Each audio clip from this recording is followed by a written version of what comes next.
ಮನೆಯಲ್ಲಿ ಅವರಿಗೆ ಏನು ಕೆಲ್ಸಕ್ಕೆ ಹೋಗ್ಲಿಕ್ಕೆ ಅಪರ್ಚುನಿಟಿ ಇರಲ್ಲ. ಯಾಕಂದ್ರೆ ಅಪ್ಪ ಆಲ್ರೆಡಿ ಒಬ್ರು ಶ್ರೀಮಂತ ವ್ಯಕ್ತಿ ಆಗಿರ್ತಾರೆ. ಅವರತ್ರ ಪ್ರಿಂಟಿಂಗ್ ಪ್ರೆಸ್, ಆ ಟೈಮಲ್ಲಿ ಪ್ರಿಂಟಿಂಗ್ ಪ್ರೆಸ್ ಹೇಳಿದ್ರೆ ತುಂಬಾ ದೊಡ್ಡದು. ಇವಾಗ ಅವರ ಏಜ್ ಬಂದ್ಬಿಟ್ಟು 70 ವರ್ಷ. ಬಟ್ ಆ ಟೈಮಲ್ಲಿ ಬಿಕಾಮ್ ಮಾಡುದು ಹೇಳಿದ್ರೆ ದೊಡ್ಡ ವಿಷಯ. ಅಂಡ್ ಅವರು ಬಿಕಾಮ್ ಅನ್ನ ಕಂಪ್ಲೀಟ್ ಮಾಡ್ಕೊಂಡಿರ್ತಾರೆ. ಬಟ್ ಮನೆಯಲ್ಲಿ ನೀನಾಗಿ ದುಡ್ಕೋಬೇಕು ಅಂಡ್ ನೀನು ಸ್ವಂತ ಬಿಸ್ನೆಸ್ ಅನ್ನ ಮಾಡ್ಬೇಕು ಅಂತ ಆ ಟೈಮಲ್ಲಿ ಅವರ ತಲೆಯಲ್ಲಿ ಅವರ ಅಪ್ಪ ಹಾಕಿರ್ತಾರೆ. ಅಂಡ್ ಅಪ್ಪ ಹೇಗೆ ರಿಚ್ ಇದ್ರು ಹೇಳಿದ್ರೆ ಅವರ ಎಲ್ಲ ಸ್ಕೂಲಿದ್ದು ಬುಕ್ಸ್ ಗಳನ್ನ ಪ್ರಿಂಟ್ ಮಾಡುವಂತದ್ದು ಇರ್ಬೋದು. ಸೊ ಇಷ್ಟು ಅಗರ್ಭ ಶ್ರೀಮಂತರಂತಲೇ ಹೇಳ್ಬೋದು. ಆ ಟೈಮಲ್ಲಿ ಅವರು ಬೆಳ್ಳಿ ಬಟ್ಲಲ್ಲಿ ಊಟ ಮಾಡ್ತಿದ್ರಂತೆ. ಅಷ್ಟು ಬೇಕಾಗಿರುವಂತದ್ದು ಇತ್ತು ಅವ್ರ ಹತ್ರ. ಅಂಡ್ 3 ಮಹಡಿಯ ಮನೆ ಆ ಟೈಮಲ್ಲೇ ಇತ್ತು. ಸೊ ತುಂಬಾ ಚೆನ್ನಾಗಿ ಜೀವನ ನಡೀತಾ ಇತ್ತು. ಆದ್ರೆ ಸ್ವಂತ ಅವರ ಫೀಸ್ ಅನ್ನ ಕಟ್ಬೇಕಾದ್ರೂ ಆ ಪ್ರಿಂಟಿಂಗ್ ಪ್ರೆಸ್ ಅಲ್ಲಿ ಹೋಗಿ ಕೆಲಸ ಮಾಡ್ತಿದ್ರಂತೆ ಅವರು. ಸ್ವಂತ ಪ್ರಿಂಟಿಂಗ್ ಪ್ರೆಸ್ ಇತ್ತು ಅಪ್ಪನ ಹತ್ರ. ಅಲ್ಲಿ ಪ್ರಿಂಟಿಂಗ್ ಪ್ರೆಸ್ ಅಲ್ಲಿ ಹೋಗಿ ಕೆಲ್ಸ ಮಾಡ್ಕೊಂಡು ಅಲ್ಲಿ ಹಣ ತೆಕ್ಕೊಂಡು ಸ್ಕೂಲ್ ಫೀಸ್ ಕಟ್ತಾ ಇದ್ರಂತೆ. ಆಮೇಲೆ ಮದ್ವೆ ಆಗತ್ತೆ. 77ನೇ ಇಸ್ವಿಯಲ್ಲಿ ಅವರಿಗೆ ಮದ್ವೆ ಆಗತ್ತೆ. ಮದ್ವೆ ಆದ್ಮೇಲೆ ಸಂಸಾರ ನಡೀತಾ ಹೋಗುತ್ತೆ, ಮಕ್ಳಾಗತ್ತೆ. ಆಮೇಲೆ ಅವರು ಉಪ್ಪಿನಕಾಯಿ ಮಾಡುವಂತ ಒಂದು ಬಿಸ್ನೆಸ್ ಅನ್ನ ಸ್ಟಾರ್ಟ್ ಮಾಡ್ತಾರೆ. ಇಲ್ಲಿ ಯಾರಾದ್ರೂ ಗೆಲ್ತಾರೆ, ಹೋರಾಟ ಕೊಡ್ತಾರೆ ಹೇಳಿದ್ರೆ ಅವರ ಬ್ಯಾಕ್ ಗ್ರೌಂಡ್ ಏನಾದ್ರೂ ಇರುತ್ತೆ. ಕೆಲವೊಬ್ರು ಬರ್ತಾರೆ ಹೋಗ್ತಾರೆ, ಬಟ್ ಕೆಲವೊಬ್ರು ಸ್ಟ್ರಾಂಗ್ ಆಗಿ ನಿಲ್ತಾರೆ ಹೇಳಿದ್ರೆ ಅವರ ಬ್ಯಾಕ್ ಗ್ರೌಂಡ್ ಹೀಗೆ ಇರುತ್ತೆ.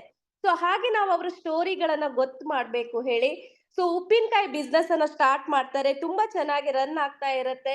ಆಮೇಲೆ ಅವರಿಗೆ ಸಮ್ ಪ್ರಾಬ್ಲಮ್ ಇಂದ ಅದನ್ನ ನಿಲ್ಲಿಸ್ಬೇಕಾಗತ್ತೆ. ನೆಕ್ಸ್ಟ್ ಅವರು ಸ್ವೆಟರ್ ಮಿಷನ್ ಸ್ವೆಟರ್ ಗಳನ್ನ ಸ್ಟಾರ್ಟ್ ಮಾಡ್ತಾರೆ.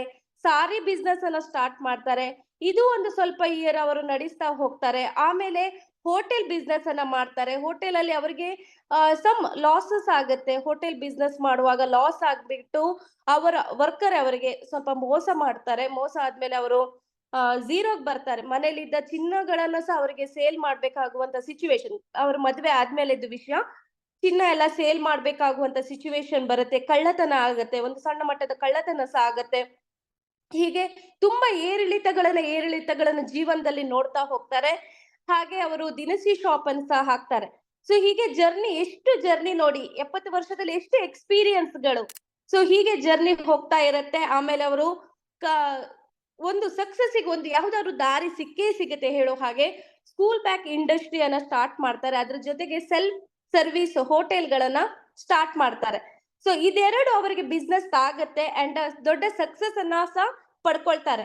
ಸೊ ಜರ್ನಿ ತುಂಬಾ ಡಿಫಿಕಲ್ಟೀಸ್ ಏರಿಳಿತಗಳನ್ನ ನೋಡ್ತಾ ನೋಡ್ತಾ ಒಂದು ಸಕ್ಸಸ್ ಹೇಳುವಂತ ಸಿಗುವಾಗ ಆಲ್ರೆಡಿ ಅವರಿಗೆ ತುಂಬಾ ಒಂದು ಏಜ್ ಅನ್ನ ರೀಚ್ ಆಗಿರ್ತಾರೆ. ಆಮೇಲೆ ದುಡಿಲಿಕ್ಕೆ ಸಾಧ್ಯ ಆಗುದಿಲ್ಲ ಹೇಳುವಾಗ ಅದನ್ನ ಅವ್ರು ಆಲ್ರೆಡಿ ದುಡ್ಡೆಲ್ಲ ಮಾಡ್ತಾರೆ. ಆಮೇಲೆ ಅವರು ಒಂದು ಏನು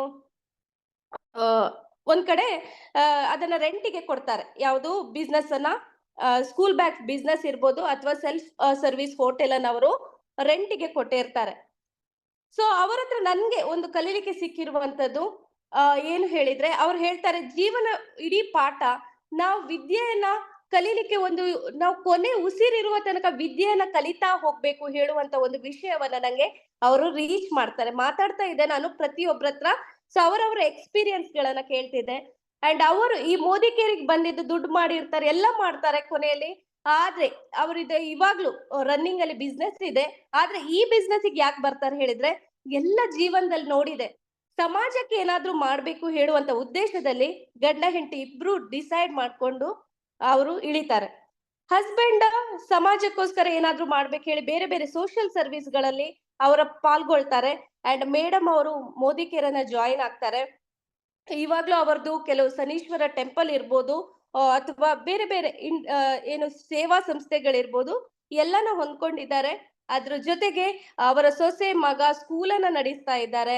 ಅಂಡ್ ಲೇಡಿ ಕಂಪ್ಲೀಟ್ಲಿ ನಾನು ಇವರ ಬಗ್ಗೆ ಯಾಕೆ ಇಷ್ಟು ಹೈಲೈಟ್ ಮಾಡ್ಬೇಕು ಹೇಳಿದ್ರೆ ಈ ಲೇಡಿ ಈ ಏಜ್ ಅಲ್ಲಿ ಸಹ ಮೊನ್ನೆ ಪಿರಮಿಡ್ ವ್ಯಾಲಿಯಲ್ಲಿ ಎಷ್ಟು ಉಲ್ಲಾಸ ಉತ್ಸಾಹದಿಂದ ಲವಲವಿಕೆಯಿಂದ ಇದ್ರು ಹೇಳಿದ್ರೆ ನನ್ಗೆ ಅನ್ನಿಸ್ತಿತ್ತು ಇವರೆಲ್ಲರೂ ರೋಲ್ ಮಾಡೆಲ್. ಅವ್ರು ಈ ಬಿಸ್ನೆಸ್ ಅಲ್ಲಿ ತೆಕ್ಕೊಳ್ಕೊಳ್ಳುವಂತದ್ದು 23,000 ಇನ್ಕಮ್. ಆದ್ರೆ ಅವರ ವರ್ಕ್ ಇರ್ಬೋದು ಅಂಡ್ ಡೆಡಿಕೇಶನ್ ಇರ್ಬೋದು ಅವರ ಒಂದು ಇನ್ಸ್ಪಿರೇಷನ್ ಅವ್ರು ನಮ್ಗೆಲ್ರಿಗೂ. ಸೊ ಇದನ್ನ ನಾವು ಕಲಿಬೇಕು. ಅಂಡ್ ನಾನ್ ನೋಡಿದ ಪ್ರಕಾರ ಅಲ್ಲಿ ತುಂಬಾ ದೂರ ಇದ್ದು ಪಿರಮಿಡ್ ವ್ಯಾಲಿಯಲ್ಲಿ ಬ್ರೇಕ್ಫಾಸ್ಟ್ ಒಂದ್ ಕಡೆ ಇದ್ರೆ ಮೆಡಿಟೇಷನ್ ಸೆಂಟರ್ ಒಂದ್ ಕಡೆ, ರೆಡಿ ಆಗ್ಲಿಕ್ಕೆ ಒಂದ್ ಕಡೆ. ನಾನೇನ್ ಮಾಡ್ತಿದ್ದೆ ಹೇಳಿದ್ರೆ ಬೆಳಿಗ್ಗೆನೆ ರೆಡಿ ಆಗ್ಬಿಟ್ಟು ಮೆಡಿಟೇಷನ್ ಆದ ಕೂಡಲೇ ಬ್ರೇಕ್‌ಫಾಸ್ಟಿಗೆ ಅಲ್ಲಲ್ಲೇ ಹೋಗ್ತಿದ್ದೆ. ಯಾಕಂದ್ರೆ ನಡ್ಕೊಂಡ್ ಬರ್ಬೇಕಲ್ಲ ಅಂತ. ಬಟ್ ಮೇಡಮ್ ನನ್ನತ್ರ ಹೇಳಿದ್ದು ನಾನು ಮೆಡಿಟೇಷನ್ ಆದ್ಮೇಲೆ ನಾನು ಒಂಚೂರು ರೆಡಿ ಆಗ್ಬಿಟ್ಟು ಬರ್ತೀನಿ ಅಂತ. So the way she speak ನಂಗೆ ತುಂಬಾ ಅಟ್ರಾಕ್ಟ್ ಆಯ್ತು ಆಯ್ತಾ. ನಾನ್ ಮೇಕಪ್ ಮಾಡಿ ಬರ್ತೇನೆ ಹೇಳುವಾಗ ಲವಲವಿಕೆ, ಎನರ್ಜಿ ಹೇಳುವಂಥದ್ದು ಜೀವನದ ಕೊನೆವರೆಗೆ ಇರ್ಬೇಕು ಹೇಳುವಂಥದ್ದು. ಅಂಡ್ ಅವ್ರು ಒಂದ್ ಮಾತು ಹೇಳಿದ್ರು, ಎಜುಕೇಶನ್ ಹೇಳುವಂಥದ್ದು ಕೊನೆ ಉಸಿರ್ ತನಕ ಇರ್ಬೇಕು. ಯಾವ್ದು ಕಲ್ತು ಮುಗಿಯುವಂಥದ್ದಿಲ್ಲ ಅಂತ. ಅಂಡ್ ತುಂಬಾನೇ ಇನ್ಸ್ಪೈರ್ ಆಯ್ತು. ಅಂಡ್ ತುಂಬಾನೇ ಏರಿಳಿತ ಜೀವನದಲ್ಲಿ ಕಷ್ಟ, ನೋವು ಎಲ್ರಿಗೂ ಇರುತ್ತೆ. ಜರ್ನಿ ಹೇಳುವಂಥದ್ದು ಹಾಗೆ ಇರುತ್ತೆ ಸ್ಟಾರ್ಟಿಂಗ್ ಅಲ್ಲಿ. ಬಟ್ ಹೋರಾಟ ನಿಲ್ಲಿಸಬಾರ್ದು. ಹೋರಾಟ ಹೇಳುವಂಥದ್ದು ನಡೀತಾ ಹೋಗ್ಬೇಕು, ಮುಂದೆ ಹೋಗ್ತಾ ಇರ್ಬೇಕು ಹೇಳುವಂಥದ್ದು. ಅಂಡ್ ಇವತ್ತು ಸಮಾಜಕ್ಕೋಸ್ಕರ ಅಂತ ಏನು ಮೋದಿ ಕೇರ್ ಮಾಡ್ತಿದ್ದಾರೆ, ಅದ್ರ ಜೊತೆಗೆ ಅವರು ಕ್ರೂಸ್ ಅನ್ನ ಸಹ ಕ್ವಾಲಿಫೈ ಮಾಡಿದ್ರು. ಅವರ ಕ್ರೂಸ್ ಫೋಟೋಸ್ ಇಲ್ಲಿದೆ. ಅವರು ಅಲ್ಲಲ್ಲಿ ಸ್ಟಾಲ್ ಗಳನ್ನ ಹಾಕಿ ಪ್ರಾಡಕ್ಟ್ ಅನ್ನ ಇಂಟ್ರೊಡ್ಯೂಸ್ ಮಾಡುವಂತ ಫೋಟೋಸ್ ಇದು. ಇಲ್ಲಿ ಕಾಣ್ತಿರ್ಬೋದು ನಿಮ್ಗೆ. ಆ ಇವರು ಸ್ಟಾಲ್ ಗಳನ್ನ ಹಾಸನದಲ್ಲಿ ಕೆಲವೊಂದು ಹಬ್ಬಗೆಲ್ಲ ಅವರು ಸ್ಟಾಲ್ ಗಳನ್ನ ಹಾಕುವಂತದ್ದು ಇರ್ಬೋದು. ಅದ್ರ ಜೊತೆಗೆ ಕ್ರೂಸ್ ಫೋಟೋಸ್ ಇಲ್ಲಿ ನಿಮ್ಗೆ ಕಾಣ್ತಿರ್ಬೋದು. ಕ್ರೂಸಿಗೆ ಹೋಗಿರುವಂತದ್ದು. So really inspired. ಈ ಏಜ್ ಅಲ್ಲಿ ಸಹ ನಾವು ಹೋರಾಟ ಹೇಗೆ ಕೊಡ್ಬೇಕು ಹೇಳುವಂತದ್ದು. So thank you so much madam. ನಿಮ್ಮ ಒಂದು ಆಶೀರ್ವಾದ ನನಗೂ ಇರ್ಲಿ. ನಿಮ್ಮ ಹಾಗೆ ಒಂದು ಏನು ಸ್ಟ್ರಾಂಗ್ ಆಗಿ ಗಟ್ಟಿಯಾಗಿ ನಿಲ್ಲುವಂತ ಧೈರ್ಯ, ಸ್ಥೈರ್ಯ ನಮ್ಮೆಲ್ಲರಿಗೂ ಕೊಡ್ಲಿ ದೇವ್ರು ಅಂತ ನಾನು ಪ್ರೇ ಮಾಡ್ತೇನೆ. Thank you so much. Yes, next ಬಂದ್ಬಿಟ್ಟು ಇನ್ನೊಬ್ರು ಲೇಡಿ ರಾಜೇಶ್ವರಿ ಮೇಡಮ್ ಅಂತ. ಇವರು ಕಾಸರಗೋಡು ಭಾಗದವರು. ಸೊ ಮೇಡಮ್ ಶಿಕ್ಷಕಿ ಆಗಿದ್ರು. ಅವ್ರು ಹೇಳ್ತಾರೆ ಅದ್ಭುತವಾದ ಜೀವನ ಮೋದಿ ಕೇರಲ್ಲಿ ಅಂತ. ಕೊರೋನಾ ಟೈಮ್ ಅಲ್ಲಿ ತುಂಬಾ ಫೇಸ್ ಮಾಡಿದ್ದು ಹೇಳಿದ್ರೆ ಟೀಚರ್ಸ್ ನಮ್ಗೆಲ್ರಿಗೂ ಗೊತ್ತಿದೆ. ಸ್ಯಾಲ್ರಿ ಕೊಡ್ತಿರ್ಲಿಲ್ಲ, ಸಂಬಳ ಅರ್ಧ ಕೊಡ್ತಿದ್ರು. ಪ್ರೈವೇಟ್ ಸ್ಕೂಲಲ್ಲೆಲ್ಲ ಸ್ಯಾಲ್ರಿನೇ ಕೊಡ್ತಿರ್ಲಿಲ್ಲ. ನೆಕ್ಸ್ಟ್ ಮಂತ್ ಹೇಳಿ 7-8 ತಿಂಗಳು ಸ್ಯಾಲ್ರಿನ ಕೊಡದೆ. ಅವರವರ ಜೀವನ ಅವರಿಗೆ ಹೇಗೆ ನಡೆಸ್ತಿದ್ರು ಹೇಳಿ ಯಾರು ನೋಡ್ತಿರ್ಲಿಲ್ಲ. ಸೊ ಅಂತ ಟೈಮ್ ಅಲ್ಲಿ ಮೇಡಮ್ ಏನಾದ್ರೂ ಮಾಡ್ಬೇಕು ಮಗನಿಗೆ, ಅಲ್ಲಿ ಫೋಟೋದಲ್ಲಿ ಸಹ ಹಾಕಿದ್ದಾರೆ, ಮಗನಿಗೆ ಏನಾದ್ರೂ ಮಾಡ್ಬೇಕು ಹೇಳಿ ಬಿಸ್ನೆಸ್ ಒಳಗ್ ಬರ್ತಾರೆ. ಅವ್ರು ಹೇಳ್ತಾರೆ ಈ ಬಿಸ್ನೆಸ್ ಇದು ನನ್ನ ಸ್ಟ್ರೆಂತ್ ಹೇಳಿದ್ರೆ ಎಕ್ಸೈಟ್ಮೆಂಟ್. ನನ್ಗೆ ಎಕ್ಸೈಟ್ಮೆಂಟ್ ಇತ್ತು.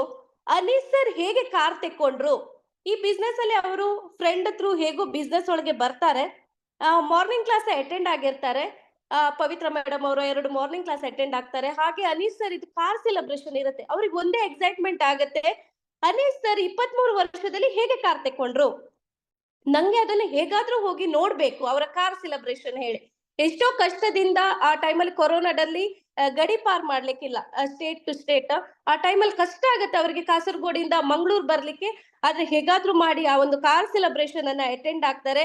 ಸೊ ನೋಡುವಾಗ ಅಲ್ಲಿ ಅನೀಸರಿಗೆ ಅವರ ಅಪ್ಪ ಅಮ್ಮನ ಜೊತೆ ರೆಕಗ್ನೈಸ್ ಮಾಡುವಂತದ್ದು ಇರ್ಬೋದು. ಇದನ್ನೆಲ್ಲ ನೋಡಿ ಅವರಿಗೆ ಡ್ರೀಮ್ ಬಿಲ್ಡ್ ಆಗುತ್ತೆ, ನನ್ನ ಮಗನಿಗೂ ಇದೇ ರೀತಿ ಒಂದು ಅಚೀವ್ಮೆಂಟ್ ಆಗ್ಬೇಕು, ಈ ಪ್ಲೇಸ್ ಅಲ್ಲಿ ಆಗತ್ತೆ ಹೇಳುವಂತ ನಂಬಿಕೆಯಲ್ಲಿ ಆ ಲೇಡಿ ಈ ಬಿಸ್ನೆಸ್ ಒಳಗ್ ಬರ್ತಾರೆ. ಅಂಡ್ ಪ್ರತಿಯೊಂದು ಈವೆಂಟಿಗೆ ಬೂಟ್ ಕ್ಯಾಂಪಿಗೆ ಅಟೆಂಡ್ ಆಗ್ತಾ ಹೋಗ್ತಾರೆ. ಏನ್ ಸ್ಕೂಲಲ್ಲಿ ರಜೆ ಕೊಡ್ತಾರ, ಯಾವುದೇ ಈವೆಂಟ್ ಅಟೆಂಡ್ ಅವ್ರು ಹೇಳ್ತಾರೆ ಮೇಡಮ್ ಏನಾದ್ರೂ ಒಂದು ರೀಸನ್ ಸುಳ್ಳು ಹೇಳಿಯೇ ನಾನು ಇವತ್ತಿಗೂ ಅವ್ರು ಬರ್ತಾರೆ. ಇವತ್ತಿಗೂ ಪ್ರತಿಯೊಂದು ಟ್ರೈನಿಂಗ್ ಈವೆಂಟ್ಸ್ ಇದ್ರೆ ಬರ್ತಾರೆ ಮೇಡಮ್. ಅವ್ರು ಹೇಳ್ತಾರೆ ಒಳ್ಳೆ ಕೆಲಸ ಮಾಡ್ಲಿಕ್ಕೆ ಸುಳ್ಳು ಹೇಳಿದ್ರೆ ತಪ್ಪಿಲ್ಲ, ನಾನು ಸುಳ್ಳು ಹೇಳಿಯೇ ಬರ್ತಿದ್ದೆ. ಯಾಕೆ ಹೇಳಿದ್ರೆ ನಾನು ಬರ್ತಿರುವಂತ ಇಂಟೆನ್ಷನ್ ನಂದು ಕ್ಲಿಯರ್ ಇತ್ತು, ಒಳ್ಳೇದಾಗ್ಲಿಕ್ಕೆ ಬರ್ತಾ ಇದ್ದೆ. ಸೊ ಅದಕ್ಕೋಸ್ಕರ ಅಂತ ಹೇಳ್ತಾರೆ. ಅಂಡ್ ಇಂಗ್ಲಿಷ್ ಟ್ರೈನಿಂಗ್ ಗಳನ್ನ ನಮ್ಮ ಒಂದು ಆಪ್ ಇದೆ, ಇಂಗ್ಲಿಷ್ ಟ್ರೈನಿಂಗ್ ಕೊಡುವಂತದ್ದು. ತುಂಬಾ ಜನರಿಗೆ ರೀಚ್ ಮಾಡಿದಂತ ಒಂದು ಕಿರೀಟ ಅವರಿಗಿದೆ. ಸೊ ತುಂಬಾ ಜನರಿಗೆ ಅವರು ಈ ಒಂದು ಆಪ್ ಅನ್ನ ರೀಚ್ ಮಾಡಿಸಿದ್ದಾರೆ. ಯಾಕಂದ್ರೆ ಬ್ಯಾಕ್ ಗ್ರೌಂಡ್ ಅಲ್ಲಿ ಅವರು ಟೀಚರ್ ಇದ್ರಲ್ವಾ, ಸೊ ಅದಕ್ಕೆ ಅವರಿಗೆ ಅದು ಈಸಿ ಆಗಿ ಅವರು ರೀಚ್ ಮಾಡಿಸಿದ್ದಾರೆ. ಅಂಡ್ ಅವರ ಮಗ ಇವತ್ತು BCA ಓದ್ತಾ ಇದ್ದಾರೆ. ಅವ್ರು ಹೇಳ್ತಾರೆ ಇವತ್ತು ನನ್ನ ಮಗ ಒಳ್ಳೆ ಎಜುಕೇಶನ್ ಅನ್ನ ಪಡ್ಕೊಳ್ತಿದ್ದಾನೆ ಹೇಳಿದ್ರೆ ಅದಕ್ಕೆ ರೀಸನ್ ಆಗಿರುವಂತದ್ದು ಪಾರ್ಟ್ ಅಲ್ಲಿ ಮೋದಿ ಕೇರ್. ಯಾಕಂದ್ರೆ ಒಂದು ಸ್ಯಾಲ್ರಿಯಲ್ಲೇ ನಾನು ಇದನ್ನ ಮಾಡ್ಲಿಕ್ಕೆ ಸಾಧ್ಯ ಆಗ್ತಿರ್ಲಿಲ್ಲ. ಒಂದು ಸ್ಕೂಲ್ ಸ್ಯಾಲ್ರಿಯಲ್ಲೇ ಖಂಡಿತವಾಗ್ಲೂ ಇವತ್ತು ನನ್ನ ಮಗ ಓದ್ಲಿಕ್ಕೆ ಮೋದಿ ಕೇರ್ ಇಂದ ಖಂಡಿತವಾಗ್ಲೂ ಅಲ್ಲಿ ಸಿಗುವಂತ ಇನ್ಕಮ್ ನಂಗೆ ರೀಸನ್ ಆಗಿದೆ ಅಂತ ಹೇಳ್ತಾರೆ. ಅಂಡ್ ಮೇಡಮ್ ಹೇಳ್ತಾರೆ ನಾನು ತುಂಬಾ ಇಮೋಷನಲ್ ಇದೆ ಈ ಬಿಸ್ನೆಸ್ ಗೆ ಬರುವಾಗ. ತುಂಬಾ ಒಂದು ಸಣ್ಣ ಪುಟ್ಟ ಪ್ರಾಬ್ಲಮ್ಗೂ ಅಳ್ತಿದ್ದೆ. ಬಟ್ ಇಲ್ಲಿ ನಂಗೆ ಸಿಕ್ಕಿರುವಂತ ಆತ್ಮವಿಶ್ವಾಸ, ಟ್ರೈನಿಂಗ್ ಗಳಿಂದ ನಾನು ನನ್ನನ್ನ ಗಟ್ಟಿ ಮಾಡ್ಕೊಂಡೆ. ಇವಾಗ ಯಾವ ಪ್ರಾಬ್ಲಮಿಗೂ ನಾನು ಅಳುದಿಲ್ಲ, ಬೇಜಾರಾಗುದಿಲ್ಲ, ಭಯ ಪಡುದಿಲ್ಲ. ಏನಿದ್ರೂ ಜೀವನದಲ್ಲಿ ಫೇಸ್ ಮಾಡ್ತೇನೆ ಅಂತ ರಾಜೇಶ್ವರಿ ಮೇಡಮ್ ಅವರು ನನ್ನ ಹತ್ರ ಹೇಳಿದ್ರು. ಸೊ ಅವರಿಗೆ ಒಂದು ಧೈರ್ಯ, ಸ್ಥೈರ್ಯ, ಆತ್ಮವಿಶ್ವಾಸ, ಖುಷಿ ಇದೆಲ್ಲ ಸಿಕ್ಕಿರುವಂತದ್ದು ಮೋದಿ ಕೇರ್ ಅಂತ ಹೇಳ್ತಾರೆ. ಆ ಒಂದು ಇಮೋಷನ್ಸ್ ಹೇಳುವಂತದ್ದು ತುಂಬಾ ನೋವು ಕೊಡ್ತಿತ್ತು. ಪ್ರಾಬ್ಲಮ್‌ಗಳನ್ನ ಫೇಸ್ ಮಾಡ್ಲಿಕ್ಕೆ ಆಗ್ತಾ ಇರ್ಲಿಲ್ಲ. ಅಂಡ್ ಇವತ್ತು ಧೈರ್ಯವಾಗಿ ಆತ್ಮವಿಶ್ವಾಸದಿಂದ ಇದ್ದೇನೆ. ಜರ್ನಿ ಹೋಗ್ತಾ ಹೋಗ್ತಾ ಅವ್ರು ಹೇಳ್ತಾರೆ ಇವತ್ತು ಅವ್ರು ಬಂದು 3 ವರ್ಷ ಆಗಿರ್ಬೋದು. ಇವತ್ತು ಅವರು ಮೊನ್ನೆ ಡಿಪಿ ಟೀಮಲ್ಲಿ ಡಿಪಿಯನ್ನ ಮಾಡಿಸಿದ್ದಾರೆ. ಅಂಡ್ ಇನ್ನು 2 ಡಿಪಿ ರಿಜಿಸ್ಟರ್ ಆಗ್ಲಿಕ್ಕಿದೆ. So congratulations madam and all the very best. ನೀವೆಲ್ಲರೂ ಖಂಡಿತವಾಗ್ಲು ಇಲ್ಲಿ ನೋಡಿ ಪ್ರತಿಯೊಂದ್ರಲ್ಲಿ ಅವರಿಗೆ ಪ್ರೈಸ್ ಸಿಕ್ಕುವಂತದ್ದು ಬೂಟ್ ಕ್ಯಾಂಪಿಗೆ ಬಂದು. ಅಂಡ್ ಬೂಟ್ ಕ್ಯಾಂಪ್ ಈಸಿ ಇಲ್ಲ. ನಾವು ತುಂಬಾ ಜನ ರೀಸನ್ಸ್ ಕೊಡ್ತೇವಲ್ಲ. ಸೊ ಬೂಟ್ ಕ್ಯಾಂಪ್ ಅಟೆಂಡ್ ಆಗೋದು ಯಾರಿಗೂ ಈಸಿ ಇಲ್ಲ. ಅವರಿಗೆ ಬೂಟ್ ಕ್ಯಾಂಪಿಗೆ ಬಂದು ಮನೆಯಲ್ಲಿ ಎಲ್ಲ ಕೆಲಸ ಮಾಡ್ಕೊಂಡು ಸ್ಕೂಲಿಗೆ ಇಮ್ಮಿಡಿಯೇಟ್ ಹೋಗ್ಬೇಕಿತ್ತು. ಬೆಳಿಗ್ಗೆ ರೀಚ್ ಆಗ್ತಾರೆ. ಬೂಟ್ ಕ್ಯಾಂಪ್ ಆಗಿ ಬೆಳಿಗ್ಗೆ ರೀಚ್ ಆಗುವಂತದ್ದು, ಅಡುಗೆ ಎಲ್ಲ ಮಾಡ್ಬೇಕು, ಟಿಫಿನ್ ಮಾಡ್ಬೇಕು, ಎಲ್ಲ ಮಾಡ್ಬೇಕು, ಮಗನಿಗೆ ಸಹ ಕಳಿಸ್ಬೇಕು. ಆಮೇಲೆ ಅವರು ಸ್ಕೂಲಿಗೂ ಹೋಗ್ಬೇಕು. ನಿದ್ದೆ ಇರುತ್ತಾ? ನಿದ್ದೆನೂ ಇರಲ್ಲ. ಸೊ ಎಲ್ರೂ ಹೋರಾಟವನ್ನ ಡೆಫಿನೆಟ್ಲಿ ಕೊಡ್ತಾ ಇದ್ದಾರೆ. ಇದು ಡಿಪಿ ಇನಾಗ್ರೇಷನ್ ಮೇಡಮ್ ಪ್ರೇ ಮಾಡ್ಕೊಂಡು ಡಿಪಿ ಇನಾಗ್ರೇಷನ್ ಮಾಡ್ತಿರುವಂತದ್ದು. ಕಂಗ್ರಾಚುಲೇಷನ್ಸ್ ಮೇಡಮ್ ಅಂಡ್ ಇನ್ನು ದೊಡ್ಡ ಮಟ್ಟದ ಸಕ್ಸಸ್, ದೊಡ್ಡ ಮಟ್ಟದ ಯಶಸ್ಸು, ದೊಡ್ಡ ಕಡೆ ಹೆಸರು ನಿಮ್ದು ಬರ್ಲಿ ಅಂತ ನಾನು ವಿಶ್ ಮಾಡ್ತೇನೆ. ಸೊ ನೆಕ್ಸ್ಟ್ ಬಂದ್ಬಿಟ್ಟು ನಮ್ಗೆಲ್ರಿಗೂ ಪರಿಚಯ ಇರುವವರು ಚೈತ್ರಾ ಮೇಡಮ್ ಅವರ ಸ್ಟೋರಿಯನ್ನ ನಾನು ಇವತ್ತು ನಿಮ್ ಜೊತೆ